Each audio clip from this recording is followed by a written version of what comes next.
All right, joining me now to discuss is Tim Miller. He's a writer at large for The Bulwark and an MSNBC political analyst. And Lauren Leader is also with us. She is the founder and CEO of All In Together. Welcome to you both.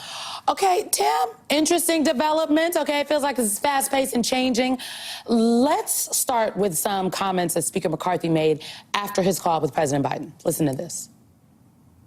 The key part is from the very beginning of February 1st, we have to spend less than we spent last year. Every household in America would do that.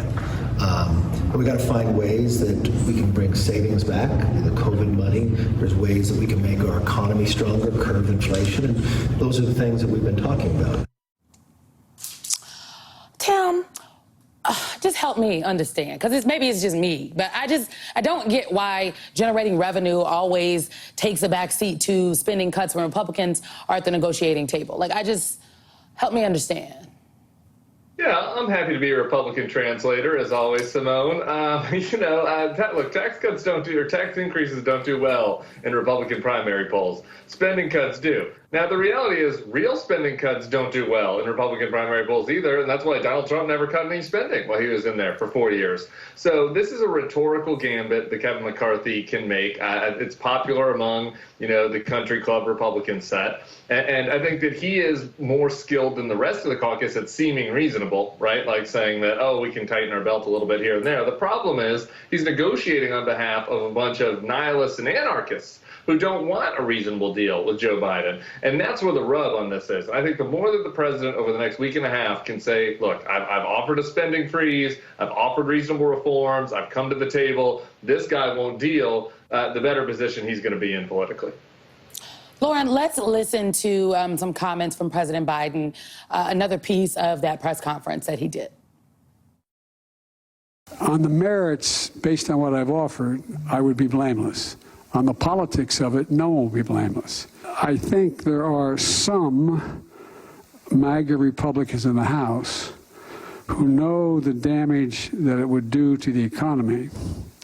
And because I am president and presidents are responsible for everything, Biden would take the blame, and that's the one way to make sure Biden's not reelected.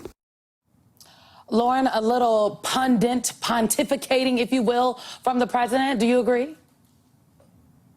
I mean, yes, at the end of the day, it sort of doesn't matter. It's sort of who owns it, broke it. But at the end of the day, the consequences of this are so catastrophic. And I think Americans understand that there is a political deal that has to be made, but this is probably the wrong time for it. I mean, essentially, McCarthy is holding the American economy hostage for a set of political priorities that they were unable to pass, didn't have the votes to pass in the budget process, and because they didn't have the House in the last session. And we've inherited a financial situation that is entirely of their making. I think that's not a really hard case to prosecute in the 2024 election, but the problem is the pain that it inflicts on everyday Americans, just like Republicans shutting down the government in past administrations over other debt ceiling debates. I mean, this is even more serious, and the consequences in terms of plunging us into the recession that we've so far avoided pretty successfully. We haven't had the big economic consequences that so many feared this year or last year. This will be devastating. And so we really have to put aside the brinksmanship and start putting American people first on this. Lauren said the magic numbers, 2024. She also said the magic words, brinksmanship. The 2024 race is shaping up, and I think we're right to couple the conversation with the debt ceiling with 2024, given what is happening. You've got filing paperwork on Friday. South Carolina's Tim Scott. He's expected to officially announce his candidacy in the Republican primary as soon as Monday. Then you got Florida Governor Ron DeSantis, who is expected to finally officially file paperwork within the upcoming week. Tim, you have been here before. How do not just Governor DeSantis and Senator Scott, but also the other candidates distinguish themselves in this primary and chip away at Donald Trump's lead? Yeah, I mean, I don't know if there's any way to do it. If you're a Tim Scott, if you're the type of Republican who seems like, it's a Republican from the old days, what the Republican voters are looking for is MAGA. Now, it might be in the mold of Donald Trump. It might be in the mold of somebody else. And I think I hate giving advice to Ron DeSantis, but my advice is always the same. The more they can make a pitch to Republican voters that says, Donald Trump promised you all the winning, but he brought you losing. They lost in 18, they lost in 20, they lost in 2022. He didn't build the wall. He submitted to Fauci. I will give you what he promised, and I'll actually follow up on it. That is a winning message for Ron DeSantis with Republican primary voters. Will that work in the general? Well, you'll deal with that down the line. But I think that they need to make that case. The problem is the devil's in the details on that. And as you've seen over the past 3 months, as Ron DeSantis has tried to get into the details, his numbers have only gotten worse and worse.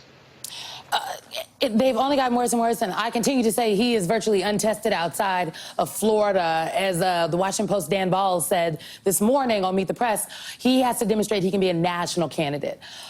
Lauren, when it comes to Senator Scott, if we were talking about a Democratic primary, we would be wondering, I would be asking you about how does Senator Scott generate excitement among the primary voters, right? But when it comes to Republican primary voters, it's really how he distinguishes himself on the message. He is well-liked amongst his colleagues in the Senate, but well-liked does not always that equal a Republican nominee for president. Yeah, I mean, all of the candidates running have two problems. One is that they don't have the name recognition and they weren't a formerly incumbent president. I mean, those are huge things to overcome, even if you set aside all of the complexities and the baggage that Donald Trump clearly has. The second problem they have is that a bunch of them are trying to run like it's the year 2000, or frankly, like it's 2015.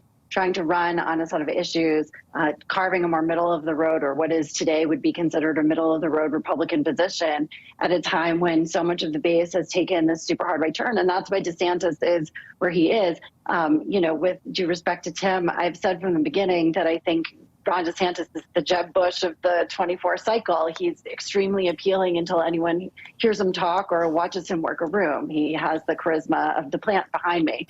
And as the interwebs have been highlighting every day that he makes another public appearance, they kind of blow up his gaffes and highlight Lauren, his I got like 20 seconds. I'm sorry to interrupt you. I have to give Tim, Tim, you got 10 seconds. Right. Defend your man. Why does everybody have to pick on Jeb? He never ran an ad building a fake wall with Donald Trump, all right? Come on, leave Jeb out of this. But I hear you.